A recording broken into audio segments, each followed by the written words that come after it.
Hi, I'm your host Vasco Duarte. Welcome to the Scrum Master Toolbox podcast, where we share tips and tricks from Scrum Masters around the world. Every day, we bring you inspiring answers to important questions that all Scrum Masters face day after day. Hello, everybody. Welcome to one more week of the Scrum Master Toolbox podcast. And this week, joining us from Stockholm is Johannes Lindman. Hey, Johannes, welcome to the show. Hello, how are you doing? So Johannes, despite many years of experience, still learns new things every day in order to stay relevant. And this aligns very much with his curiosity with on life and people. So Johannes, that was a short intro. Tell us a little bit more about yourself and how did you end up becoming a Scrum Master? By accident. I made my master on technology first and thought I was going to work with the electronics, the Ericsson or something, company like that. But I ended up as a developer working for the Stockholm Stock Exchange and worked there for like 2 years. And then my manager brought me on a startup. And I was super surprised. Why did he want me to his startup? Because what I didn't understand that when I started to work was that I had the fortune to be installed in an extreme programming team. This was 99, really early. And I thought that was how you did it. So I was a bit surprised when I met other developers who didn't do that. And that was the skill he was after. And since then, I always tried to create that environment and working first XP, then I became a Scrum Master, 2006, something like that. And the first years, of course, was like a guerrilla war. Trying to change everything from underground, and then it became mainstream like 7-8 years ago.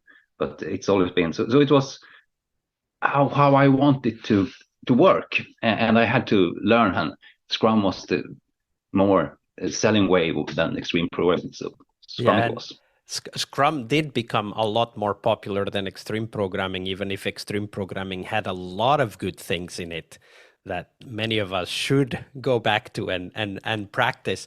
How hard was it for you as a Scrum Master to bring that extreme programming set of ideas and practices to the teams that you worked with? Rarely I could install all the 12 practices. Some of them worked beautifully sometimes. And at least I had to say that some success can we work with the TDD, yes or no. Can we work with at least collective ownership or whatever? So I was kind of happy all the small steps you could install in the team and building up this way of thinking and becoming better. So. Mm-hmm. And of course, it's a journey, right? Like extreme programming wasn't invented in one go. It took a while for even the creators to find all of the 12 practices. They played around with many different practices, but there's a lot of great knowledge in that approach. We'll put the link to extreme programming on the show notes so that people can go and investigate a little bit further. It's been discussed quite a bit here on the podcast as well. So Johannes, that was how you got into the Scrum Master position, but of course that's just the beginning, and there's a lot of stories you have to share with us, and we'll start with one that is not necessarily an easy one, because we as Scrum Masters, we very often, we try our best, but we don't always know everything. So tell us one of those stories, Johannes, a story of a moment where you as a Scrum Master, you tried your best, but that just wasn't good enough at the time. We'll dive into the takeaways and the conclusions later, but tell us that story first. Yes, it's quite recent. It's like a year ago. So I've been doing this for a long time, and I had various positions. I even been a manager, and I've been a product owner, which failed horribly, but that was not a topic. But I'm coaching on different levels sometimes, and sometimes I feel I coach a team, and then I'm a Scrum Master full-fledged. So, and I think my ego got in the way because I was like, oh, finally, again, start working with one team and no other problems. I know how to do this. So I was full of energy and approached the team and said, hello, guys and girls, and tried to have a good start and telling them this is how we do it because I was so excited to try to do it again. And they just like, hey, what you're up to. We've been doing this for a couple of times. I realized quite quickly I made a fool of myself completely. And they like shunned away, and they didn't want to have a Scrum Master at one point at all, because we can manage it. stepped on the toes, and it was because of my huge ego, because I thought I could contribute with something new. So that was a lesson well learned again, to listen and follow, and then try to adjust the nudge and actually help them with what they need help with, not what I want to show them. Yeah, absolutely. So this is, of course, a mistake that many of us, when we started our careers, we probably did. I don't know if you did, but I definitely did that. And I know many others that have done the same, of coming in, motivated, excited, and I can help you.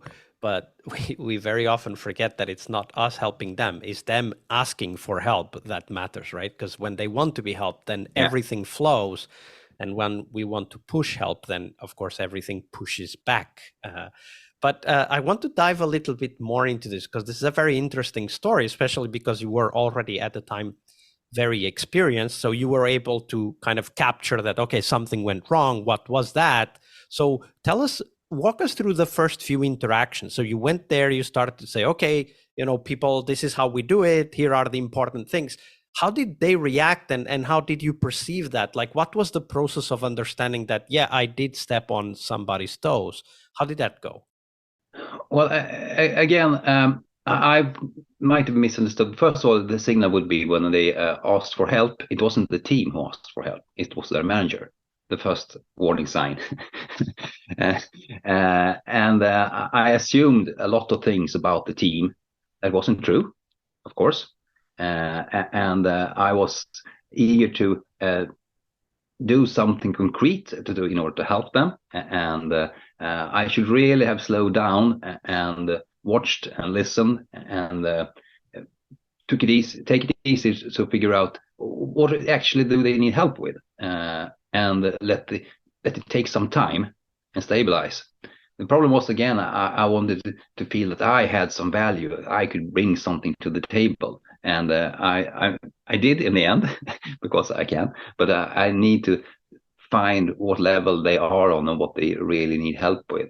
So again, slowing down, not being pushy. That's a big irony when you're coaching. You know that pushing is not working. It's in the list of but your things ego to gets in take the into way. account, right? Yeah. And just sit there and wait for the pull request on you. And it can be hard. You're impatient. You want them to ask. You can see things that, oh, this may be, but no, stay cool and let them figure things out, and then find the right timing when to intervene. And that's probably a bit later when you want to contradict when you are comfortable and stepping in, because you want to step in. You don't want them to go into the ditch and fail, because you want to save them before.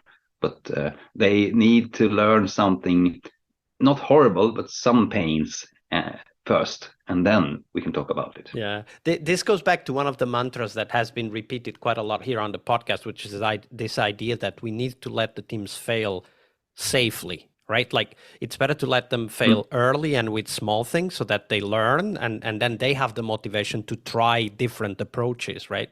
If we try to save them from those failures, then it might be that actually when the fail comes, it comes in a catastrophic manner, because they've been protected from failure so often they don't even recognize the symptoms, right? Yeah. And what I actually can do, I think, is to turn up the volume on the transparency, because then the problems emerge quicker. And because if they can get away with bad habits or small failures that is not visible, they can continue longer, and then it becomes a catastrophic failure in the end. But if that I can do without being pushy, helping them to expose to the organization around what's happening in the team, what the actual deliveries is, and what the actual outcome and issues are. That can make them see, at least start to feel, well, this maybe we need some help with, because they're not so proud anymore when they cannot hide their problems or their small failures. Yeah, absolutely. Helping them be super transparent. That's more. It's a bit. What do you say, devious, but I think it's forward. necessary, right? Because you can't be deliberate about improving if you are not deliberate about surfacing failures, right? Like, we need to help the team to reflect on what goes wrong, but if we don't help the team find out what goes wrong, that reflection isn't possible. Yeah. And visualizing there is really helpful to show them this is your actual progress. It's been looking like this for days and weeks now. So I wanted to ask you one more question about this, though, because you said something that I think is very important, but not necessarily very easy to do. You said that we need to wait for the right moment. How do you keep yourself in check these days, right? Like how do you talk to yourself to help yourself wait for the right moment to then come and talk to the team? When am I my good me? I always try to reflect, say, what's happening? Does this kill us? No. Could we wait a bit longer? Yes. How can I make this transparent again? Then how do we? Should we bring it up? Should we wait to the retro, or should we take it to next daily stand-up? When is the good timing? Sometimes we need to take it now, right when it happens. And it's also a judgment call. And well, I don't know. You have to try sometimes. Sometimes I will fail again. It's the wrong timing. We will all fail, of course. But I tried, and you build up this connection. It's about creating this understanding of these people and our interactions. How safe are we with each other? How blunt can I be? How do we handle if they feel hurt? How do I apologize for that? And do I get a second chance? And being real honest, but it was the best of intentions. I understand that this hurt you, and I will do my best and don't do it again. But now it happened. Let's make sure it doesn't happen again, and take some of the responsibility on me, of course, for I was being blunt. Absolutely. And that's actually a very important realization for us as Scrum Masters. It's okay to be blunt if you're doing it with the right intentions, and then you're able to apologize, because we never know if what we do is the right thing until we do it, right? It's all speculation until the actual thing happens. Yeah. And it happens often. Wisely said. Thank you for sharing that story, Johannes. Thank you. Monday is about what we learn from our obstacles and our failures. But tomorrow is Team Tuesday here on the Scrum Master Toolbox podcast.